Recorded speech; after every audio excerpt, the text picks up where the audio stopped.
Life's Learning Curve, episode 67.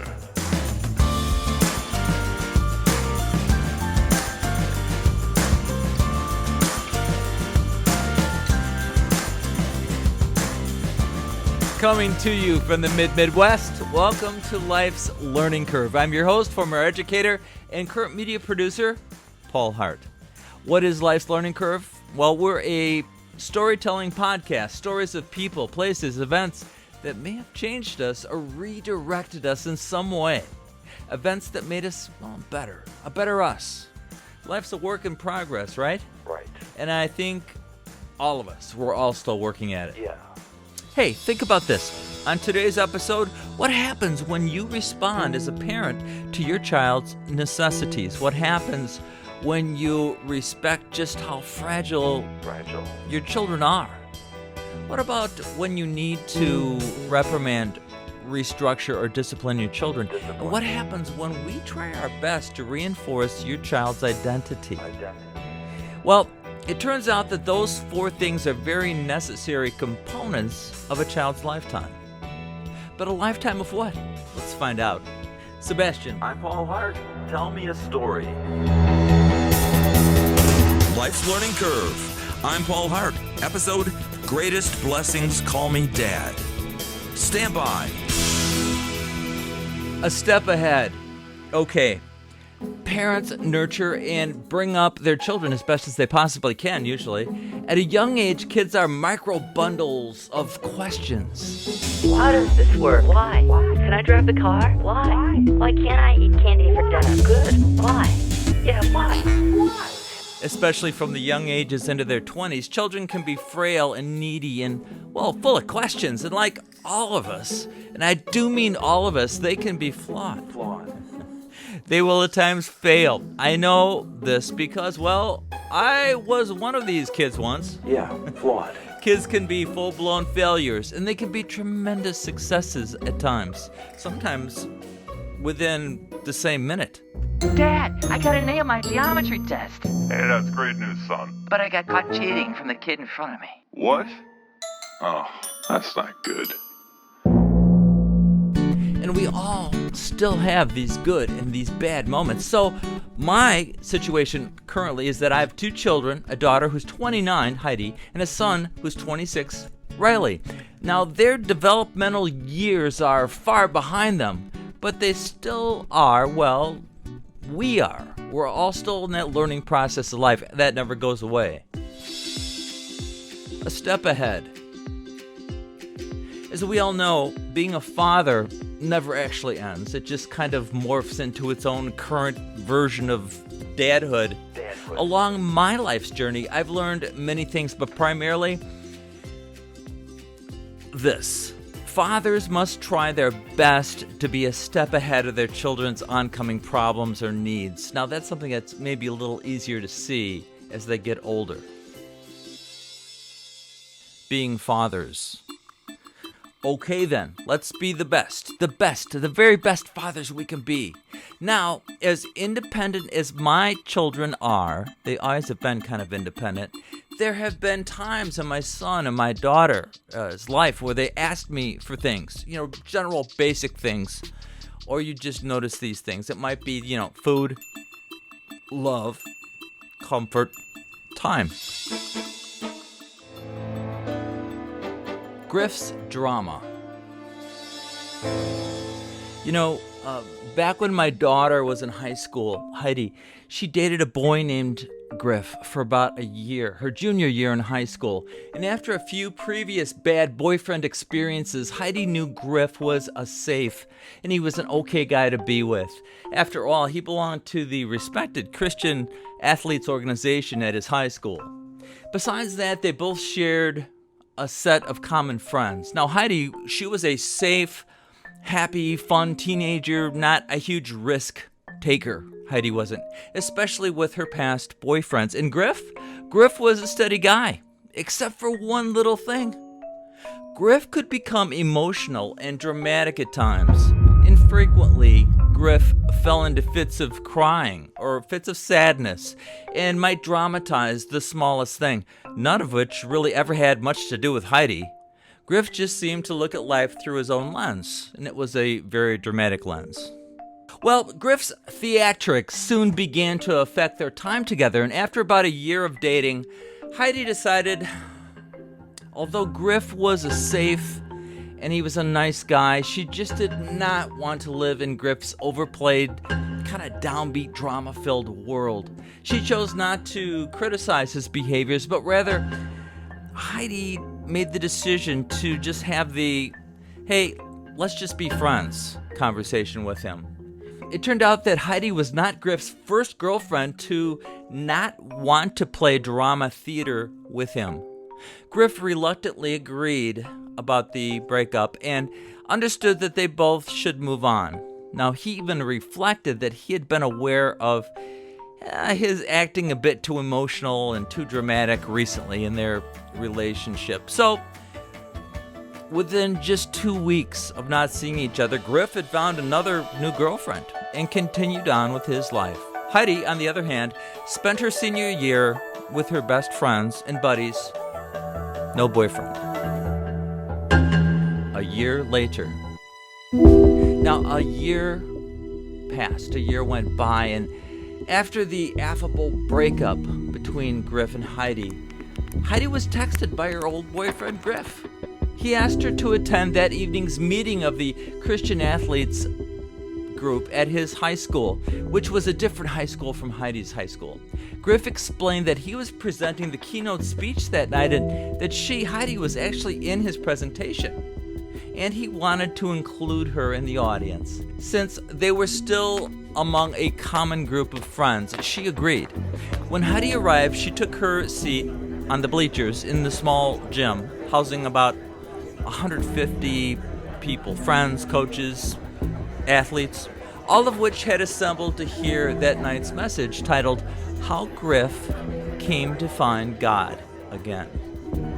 Griff began with something like this. Hi everybody, my name is Griff. Yeah, you probably know me. About a year ago, my girlfriend Heidi, could you please stand up? She did. What? Well, Heidi broke up with me and I was devastated. I cried a lot. For weeks. For months I cried. I was left alone. What? My world was shattered. Not recalling the breakup quite happening that way, Heidi began to question what he was saying. Not out loud, but to herself. Heidi remained standing as asked, as the room gazed at her. It was uncomfortable for sure, and her sports friends were there, and some acquaintances were there as well that she knew. They looked on, and Griff continued. Then, God brought me Tess. Tess is a kind girl, a better person for me. He had blessed me with a better person. An upgrade. Stand up, Tess. And she did.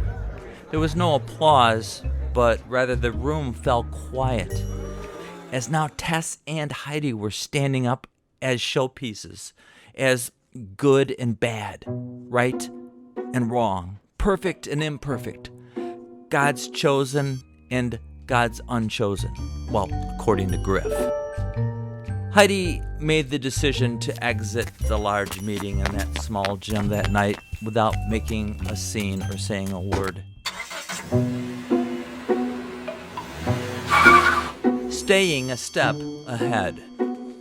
Now, I recall that Heidi returned home pretty shaken up and immediately retreated into her room. I knew she had been at a Christian athletes meeting of which her former boyfriend was to be the themed speaker, but I didn't know anything else. Back then, Heidi had a tendency to keep most personal matters private, which I have to say, seriously, might have been a good idea. See, the bond between daddies and their daughters are like having a baby bunny being protected by an irritated black bear. I would be the black bear. Yep, best kept to self. Damage could be done. However, soon a phone call came in to me on my cell from one of my school district coach friends, letting me know that Heidi had been publicly shamed and singled out in front of an audience, and that she had gotten up and left, and he didn't know if she was upset or she was angry. He didn't know. But he assured me that the boy named Griff would be redirected and talked with, especially in this Christian-based organization. It looked as if Griff had sought some kind of revenge, or maybe it was a dramatic play of sympathy for himself, or taking sides, or trying to get attention. It wasn't clear yet. However, as independent as Heidi was at that age, that evening, I knew she came home and she needed me. Love, comfort, my time. Since she calls me Daddy, I did what dads do. She told me that she was so sorry that I had to be included in this mess and that I hadn't even know about any of this. And it was very embarrassing to her. And she said to me, I'm just not that way, Daddy. I'm not even trying to be mean. Griff and I never even had a bad breakup. He was just being publicly dramatic for attention tonight, I think, and that's why back then I just couldn't be with him. He was like that all the time. Daddy, why is he doing this now? It's been such a long time. As a dad, I had three options. One, do absolutely nothing and just tell her time would heal it all. It's not a bad one. Two, tell her what I would do. Three, listen with an open heart. Heidi, I feel so bad. Tell me about tonight. All of it. I want to help you, but for right now, I'm just going to listen. Heidi just nodded and whimpered and quietly said, Okay. Can you just listen? She whimpered. Sure. I said. As she retold me about the entire evening, I had a flashback. I was looking at that face, the face I had seen, that face before so many times. But it was the face from when she was about 5 years old. And the neighbor boy wouldn't play with her and told her to get lost. He said he hated her. So, what did I do? Best option? I met her needs before she even asked. I'm listening. Sweetheart, go ahead. I said.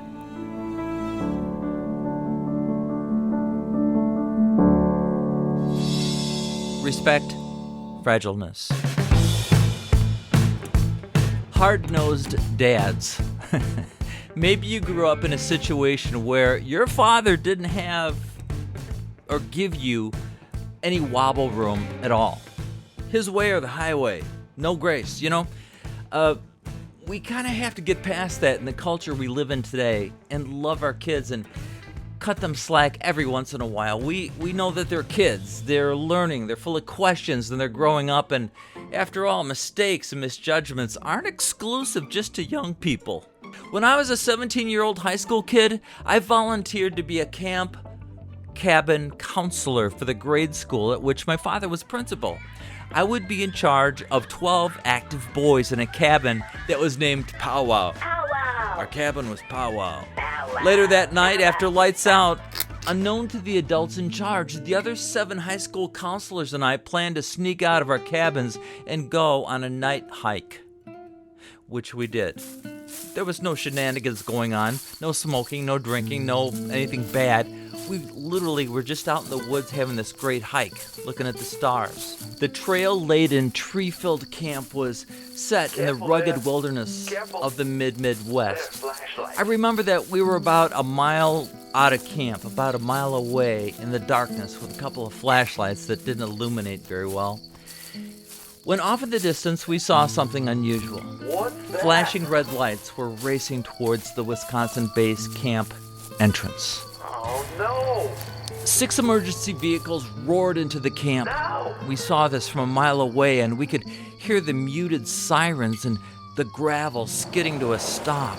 We ran back to camp at full speed in the total darkness. Now, without good flashlights, 3 of us were Disoriented when we were running. and we ran full force in the darkness, and I collided head-on with a fat oak tree, hitting my forehead and falling to the ground. Feeling fuzzy and my head throbbing, it took the 3 of us some extra time to get back to camp. Once back in camp, I checked my cabin, powwow, immediately. From a distance, the inside of powwow cabin through the windows was being lit by emergency vehicle flashers from about 7 cabins away. However, I was surprised to find all 12 of my boy campers quietly sleeping away as if nothing was going on. I'd forgotten that kids easily fell into a deep, deep sleep and do not wake up easily. The emergency had only been an asthma attack in another cabin. And I don't mean to downplay that because the girl was okay. The girl's name was Arlene, and she was fine after she found her misplaced inhaler. Even though my cabin of boys was fine, I knew I had let my father down. I should have stayed in the cabin. It was my responsibility. It was then I realized that I had a small cut that was still bleeding on my forehead. I'm bleeding. So I didn't want to bleed into my pillow and go to sleep that way. So I quickly jogged to the lodge, which was very close, to clean and then put a bandage over my cut in my forehead. While in the lodge, I became dizzy as I looked in the mirror and was cleaning it and stuff. And I slumped over on a plastic couch, and it was like I was awake, but it was like I couldn't move or something. Head injury. Yeah, that's what it was. So time seemed to stand still for a while. Waiting for the dizziness to cease, the lodge door burst open, and there was my father, the man in charge of the entire outdoor education experience, my dad. Still bleeding a bit, I sat up quickly, and I was humiliated that I was even there for some reason, and I felt as if, well, I knew I had let him down. I knew that I hadn't been responsible. Dad? I said, I'm sorry, Dad. We went on a night hike, and I should have checked it out with you first. This whole thing, it's my fault. now amazed, my father just let it go. But it was not without some directed, very clear words, very brief. That was my dad. Very brief, you always knew what the message was. My dad told me, Son, I knew all along about the night hike. The counselors do that night hike every year. It's almost tradition. Number 2, I love you. Number 3, Arlene, the girl with asthma, is all right, just so you know. And number 4, you're going to be a better counselor because of this tonight, what happened. Now, get yourself a Band-Aid and get yourself back to your cabin. after camp ended and we were back home, the only thing my dad ever said was to my mom. Back at home a few days later, he told her, Well, it turns out Paul's a pretty darn good counselor, a good leader. The kids liked him, and he took direction well in the good and the bad situations. My mom responded by saying, Oh, good job, Paul. Good to hear that. Then came the well-placed mother smile.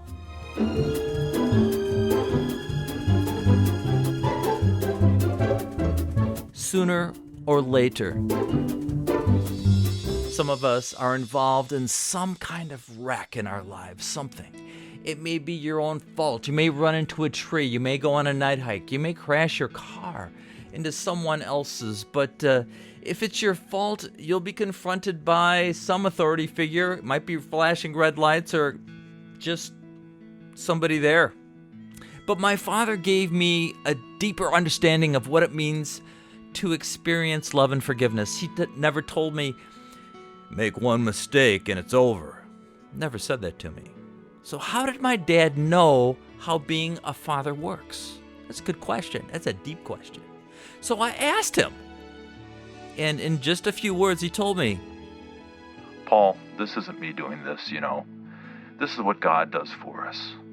He stands there ready to forgive and love us and make things better. True, Dad. Like-kind experiences. Each of my own kids have unknowingly helped me through their situations and taught me to learn approach. How we respond to things in life is critical.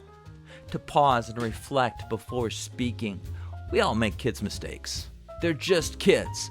We need to cut them some slack sometimes. We need to relax a little bit.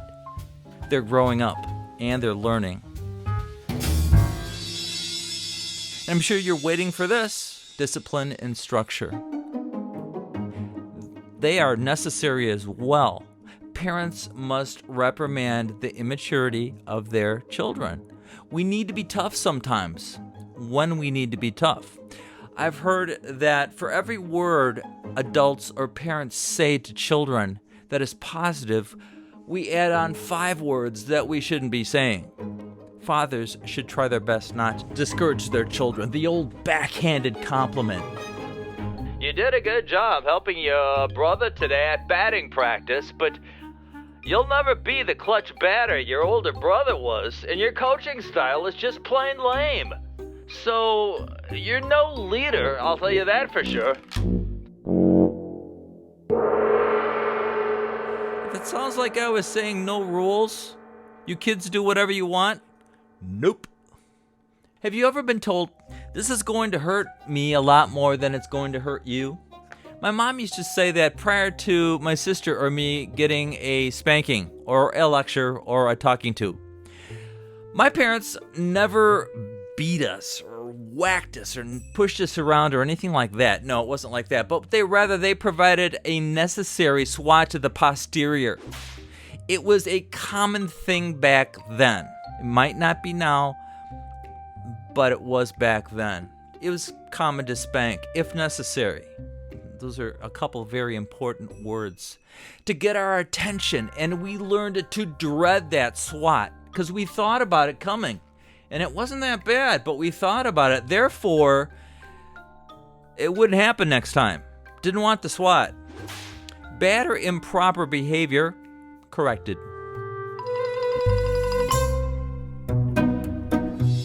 Once, when I was about 4 or 5 years old, I was not allowed to leave the family yard, the backyard. My sister, who's 4 years older, could leave the yard, but she was often charged to watch me as we played in the backyard. She was beginning to feel life might be a little too weighted down with the obligation of watching her younger brother, me, all the time. I wasn't a kid that was going to jump up and run away or anything. If you told me to sit there and play in the sandbox, I did. So that day, my sister Sue and her good friend Jill were playing on the small swing set my parents had for them in the backyard, while I steered my trucks around in the nearby sandbox. Sue suddenly said she was leaving to go to Jill's house and that I couldn't come with. You can't come with. Bye. I said, I think I was about 5 or 6 or something, I think. 4. I was 4. I wasn't very old. I said, I'm not supposed to leave the yard. Wait. I yelled. I can't be outside by myself. Why? Well, you know what? Nobody ever really told me why I couldn't be outside by myself. It was, one of these unexplained things that kids are just told. It wasn't explained to me. From the neighborhood kids, I had learned of this person called the boogeyman. The boogeyman could come out of the ground and grab me and pull me back into the ground. Or maybe there was other dangers, animals or creepy people or something. I had no idea what was looming out there for me. I just knew I couldn't be out there alone, unexplained reason. I was just too young. All I knew is that Sue had to be there with me. Totally freaked out. I recall 5-year-old or 4-year-old me stumble, running to the back door of the house. But before I got there, I turned and yelled to my sister one more time because I was worried. I didn't know what was happening.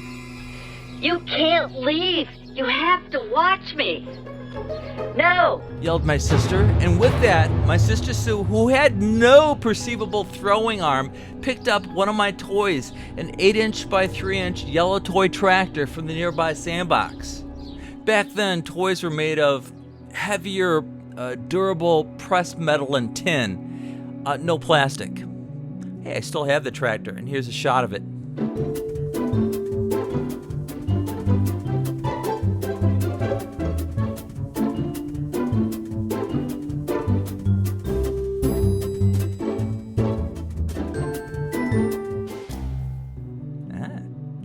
she hurled that toy at me, left-handed. Now, I was at least 50 feet or so away from her in distance, and it came at me like a heat-seeking missile to my forehead. Wham! I was hit directly in the forehead. Ah! My sister, with no throwing skills, had just accidentally 100% dinged her target. Even though, too bad the scouts weren't there to see her throwing arm that day. Even though my parents were watching all this from inside the house, when I was hit, it seemed as if my dad and mom were there in an instant with ice. Since I was only 4 or 5, I actually assumed they had burst through the exterior brick wall to help me. You know, like I had seen in cartoons. You know, it'd be a good time to blow through the walls at a time like that. When they actually had used the back door. Walk it off. You'll be okay. Said my dad with confidence. And you know what? He was right. It was a small bump. There was no blood. I would be okay. Now, he taught me how to walk it off. Things hurt in life, and usually you're not injured. It was just best to suck it up and to move on. Now, my mom continued on to bring my sister into the house by the scruff of the neck, and Joe was sent home. Believe me, corrections and redirections were made to my sister that day. And with that, her toy tractor throwing days were now over. I have to say this about my sister Sue, though. Sue was almost always kind to me and did take care of me. She was never evil or poorly intended. She took care of me, but she had just reached a boiling point that day. I think we all can relate. My parents were right to do what they did. If you do not make that effort in life to correct or redirect your child, you're not connecting as a father or as a parent. After all, there are some kids that don't even have a father around. To those children, I'd share with them that they have probably the very best father, their Father in heaven, and they have more love than you can imagine.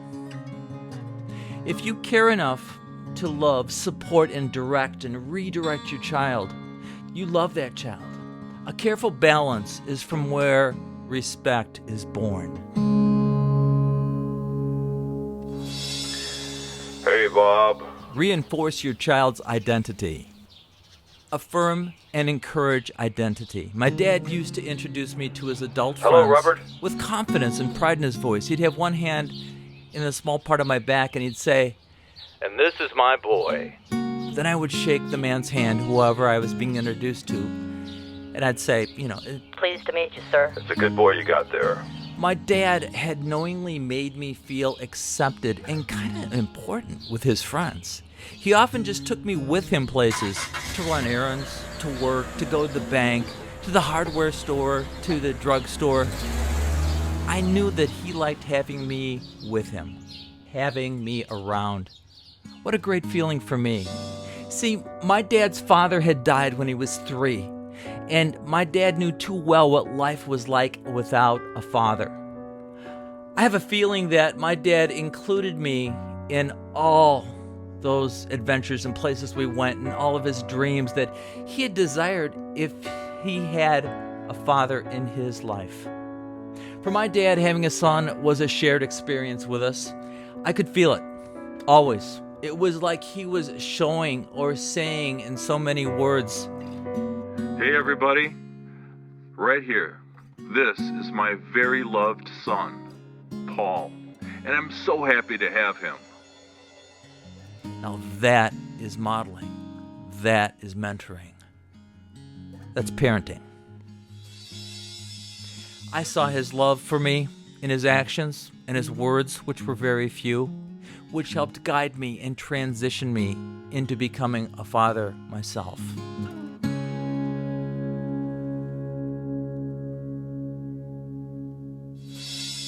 When I grew up and graduated college and moved out, my father gave me his blessings.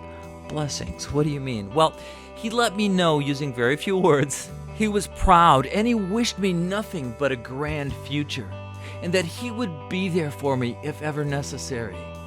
And let me tell you something, he was. Oh, don't even waste your time worrying about that. Dumpster days. So when I grew up and was with my boy, Riley, I understood. I understood and felt that pride. I can honestly say my son is one of a kind. He's a one-of-a-kind son. He's creative, he's hardworking, he's quiet, social. He's a very musical type of guy who can't stop writing music. And these days, he is devastatingly funny in this Norm Macdonald delivery style. Super dry and spot on. He makes me laugh. One of the few people who really makes me laugh these days.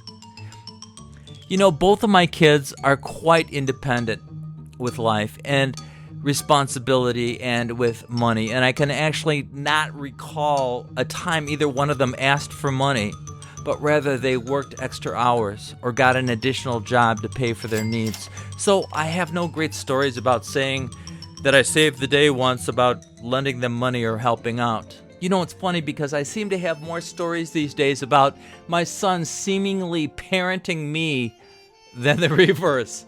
But that's another episode. I do have a story about Riley, though, that I want to share. Ages probably 4 through 8 years old. Riley and his treehouse, or his pirate ship as he called it. From his swing set, Riley often dreamed about expanding that treehouse into a roomy pirate ship from which he might imagine sailing the world and finding treasures, all from the safety of our backyard. I could tell frustration was building from not having the materials and the tools maybe to create that pirate ship edition. I was ahead of the curve here, though. Why? Well, locally, 2 new subdivisions were building homes nearby. Next to each site, there were several scrap bins of unused scrap wood that were going to be tossed away. Too small to be used for a house. Throwaways, but perfect for building an addition to create a pirate ship. So here we go. Each Sunday afternoon for months, maybe a year, 7-year-old Riley and I would climb into nearby scrap wood dumpsters. And I know it's not safe, but we did it. And I learned things about my boy by doing this. Together, I discovered what a 7-year-old considers and deems necessary to create the imaginary world of piratedom. Not just wood, but springs that were interesting. Wheels, sprockets, pulleys, automotive logos. They all were adorned in Riley's expanding pirate ship in the backyard. I have to say, I often look back at this time with my son in that portion of our lives, and I wish we were back there doing that all over again. It was a time we connected as father and son, a proverbial game of catch, if you will. A discovery working unit of father and son, sharing the actual excitement, dreams, and creativity with one another.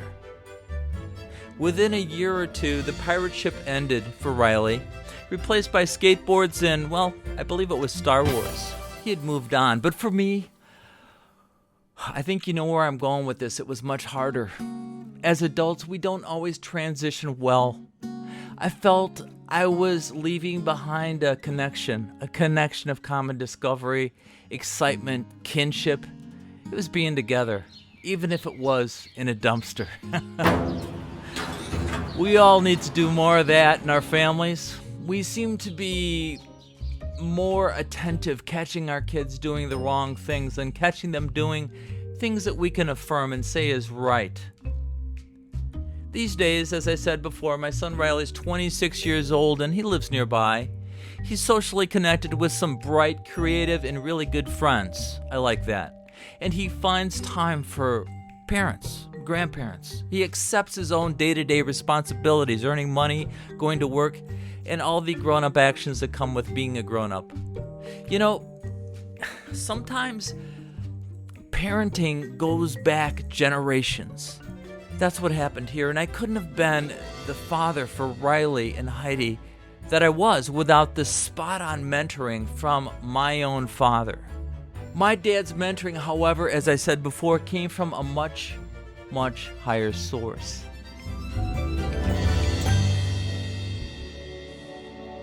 The blessing. You know, everyone needs someone to think they're great, and being appreciated doing what they do, who they are. The blessing. Children need to have the blessing of their parents as they move on from their nuclear family into adulthood.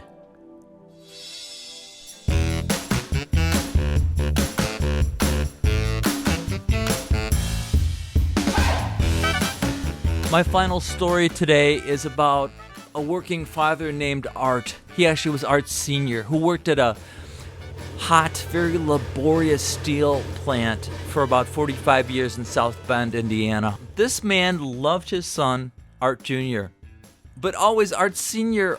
seemed to always end his sentiment of love with a but. I love you, son, but you'll never be the hard worker your grandfather was. Now, he was a real man. Hey, Art, I love you. Except, you know what? You'll never be even close to being like me. I worked a real job at a steel mill. What do? You're an accountant? That's not a real job. As a boy, Art Jr. often found himself sitting behind the steering wheel on the soft vinyl seats of his dad's '57 Chevy in the storage garage out back of the house. It was Dad's special car. Art Jr. wondered if maybe someday he'd be able to fit into that car seat, see over the wheel, and take it for a drive, just like his dad. He hoped so. His dad could make that car move. Art Jr. adored his dad. He studied his handshake, his workout, his softball batting stance, and he mimicked it. And he watched, and he saw Art Sr.'s pride when he brought home ice cream for the family. Art Jr. wanted more than anything else to be like his dad. So after he moved out after high school, Art Jr. made sure that he and his father still kept in contact. Even though Art Jr. lived a state away, he called him every week. Every Wednesday at 7 p.m. Hello? Hi, Dad. When his dad's health began to fail, Art Jr. transferred back home to South Bend, Indiana, and he moved Art Sr. in with his family.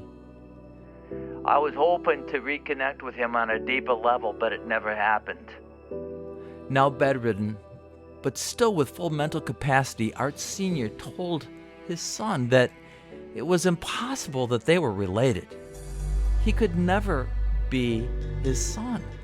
He told me that when I was born, there had to be a mistake at the hospital, a mix-up. It hit me like a ton of bricks every time he repeated it. It hurt. I knew I was his son. I just didn't work in the same industry that he did. I was an accountant. More than anything else, Art Jr. wanted his dad's affirmation, yet his dad would steal it away with a degrading or hurtful comment before Art Jr. could enjoy that blessing. After his dad passed, Art was uncertain how he felt about his dad anymore. Art Sr. had wounded him deeply, and he had wounded him often. A week after he died, Art Jr. found himself in that storage shed out back of the house. You can't be my son. He was now obviously a grown adult sitting behind that steering wheel, and he could see over the wheel now. He fit in the car, right out on the vinyl seats of that '57 Chevy. Art remembered sitting in that car as a boy and wanting to be able to drive it just like his father did. He sat there, and after 1 minute of memories, just a minute, 60 seconds, a miracle seemed to happen. Art Jr.'s feelings of ill will were replaced with a childlike affection. It had come back once again. Tears streamed down his cheeks. It was like Art Jr. had returned home again.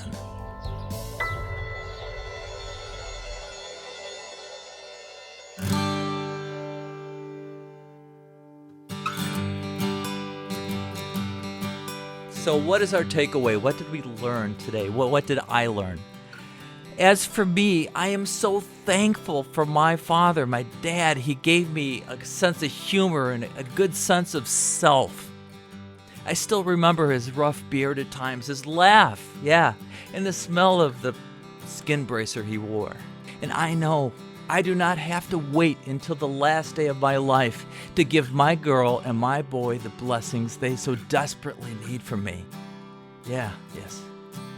So one day, I too will die, and my son and my daughter will metaphorically sit behind the wheel of my car, whatever that is for them. And I hope that when they are sitting there, they remember the many times I hugged them, played imaginative games with them, I flew them around the house, kissed them, and told them how very much I love them.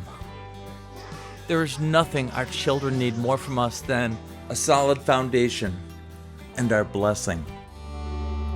For Heidi and Riley, you are my beloved children, my son and my daughter, of whom I am well pleased. For Life's Learning Curve, I'm Paul Hart.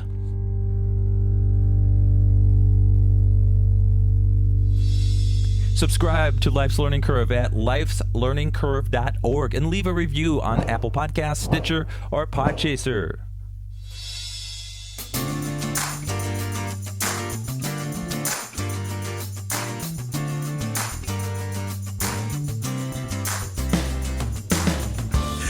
Season 4, Episode 67, Greatest Blessings Call Me Dad, of Life's Learning Curve podcast was put together by producer Sebastian T. Dog, executive producer Paul Hart. Find us on Facebook and listen to us just about everywhere podcasts are heard. Visit our website, lifeslearningcurve.org, and subscribe or read a blog or shoot us an email. We'd be glad to hear from you. This episode has imaginative voice recreations. To protect the privacy of others, some names have been changed and characters conflated. Episode 67, Greatest Blessings Call Me Dad. I'm Paul Hart, and we will be back soon with more from Life's Learning Curve.